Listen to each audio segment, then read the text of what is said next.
Hey everyone, it's Emma here again, just talking to you about customers and about consumer psychology. So, hope you're going okay. This is day 6 of the 21-day course that you signed up for. If you have any questions, please come back to me and ask me. I'm really here to help. So, I'm hoping these short videos will just help you to kind of expand your knowledge and also just be very aware of your customers and the way that they think. Right, so today we're talking about customer orientated businesses.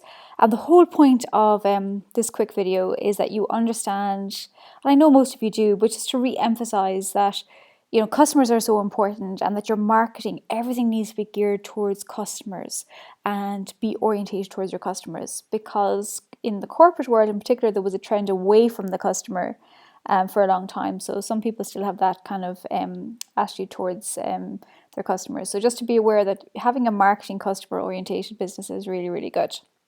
So today I'm just going to talk about the Kano model, and it's a model that's used in marketing. It's very, very well used in academic circles in particular, and a lot of the bigger brands use it as well. Now I've got 3 different versions of it here. They're kind of the same but just slightly different, and I've credited who have designed them, but essentially they're the same. And the idea of it is that basically you need to understand how satisfied your customers are.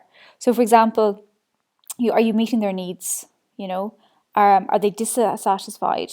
Are you achieving what you said you would achieve? In other words, if you said that they're going to lose weight, if you said that they're going to achieve a certain level in their business, whatever it is that you've said, are your customers achieving it? If they have bought beautiful clothes, are the clothes beautiful on them? Is the quality good? All that sort of thing. But the best part of this model is to look at excitement attributes. And this is where a business, your business, goes above and beyond what the customer expects. And it's called the excitement attributes. So basically, it's the idea of it is that any customer, they buy something at a basic level, and they essentially expected a car to move, but also there's the extras. Maybe there's the leather seats, maybe it does something they didn't expect it to. So they get quite excited about it because they're receiving a bonus that they didn't quite expect. Okay, that's the top one there. So if you look at this, so you've got the basic expectation, investment, the satisfiers. So they're just basically satisfied. And the top part then is the delighters. That's really where a business has really delighted their customers. So how can you do that? So if you look at some hotels, for example, a lot of hotels would look at delivering excellent customer service, that they'll have maybe champagne or wine or chocolates in the room, depending on whether it's 3-star, 4-star, 5-star, and this will delight the customer basically because they're not expecting it. So this is over delivering, if you like. So you're delighting your customers. This is an excellent place to be in any business because basically people will refer you.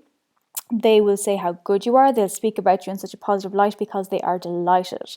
They expect or they receive something that they just did not expect.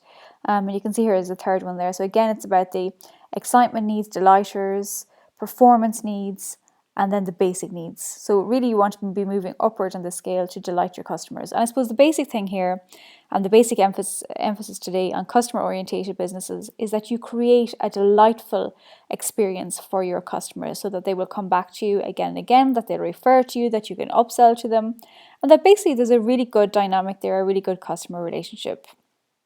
Okay, I've written a bit here, and there's PDF and JPEG there for you guys as well. But basically, customer oriented businesses get close to their customers. They understand their needs and problems. And this follows on from what you've already done in some of your Excel sheets in terms of if you've gone through the statements, have you asked yourself the question, what are the problems that you need to solve for your customers? If you understand the customer's needs and problems, you will be then therefore be able to help them.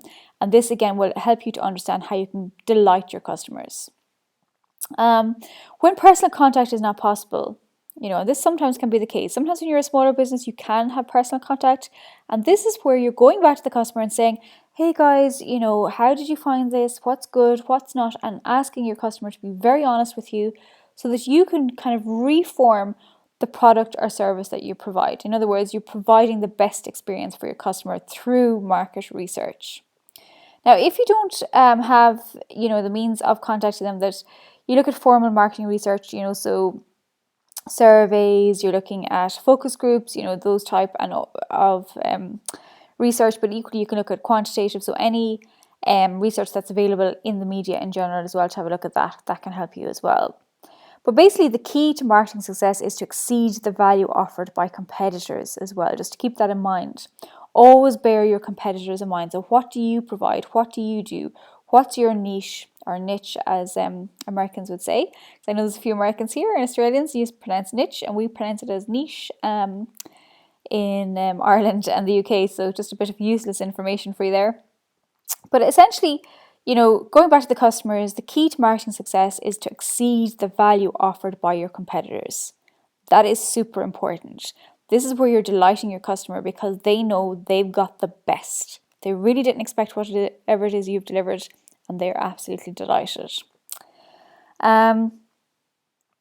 Also, just to look at the product or service has been purchased, people are delighted based on the performance in comparison to what they expected at the start. So if somebody expects something at the start, are you going above and beyond and delighting them? The intention here, just to remind you, is to deliver superior value for your target customers. So again, always going back to the customers, can you deliver? In the tool market in Germany, for example, there was a lot of emphasis on going back to the customers and working with the customers to develop better tools. This is kind of for the DIY trade and equally for the building trade. Whereas in the UK, there was an emphasis away from this, where companies in the tool trade in the UK felt that they would spend too much time and effort going back to the customers. And what happened was they started developing products that really weren't customer orientated, and really they were products that customers didn't need.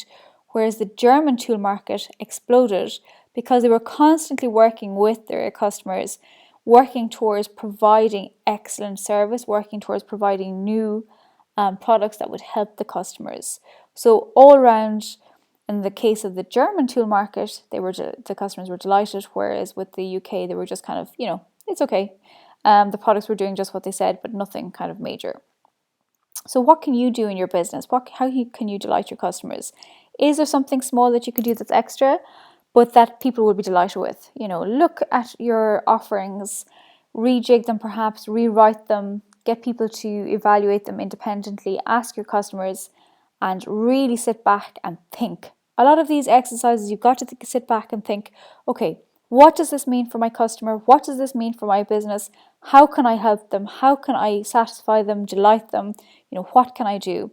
These are all questions that you need to ask. And if you can get to the stage where you can delight your customer, that will further enhance your sales. So it's very important that you can do that. So thank you all for listening today, day 6. So I hope you're getting on okay. Please let me know via email or drop into the Facebook group.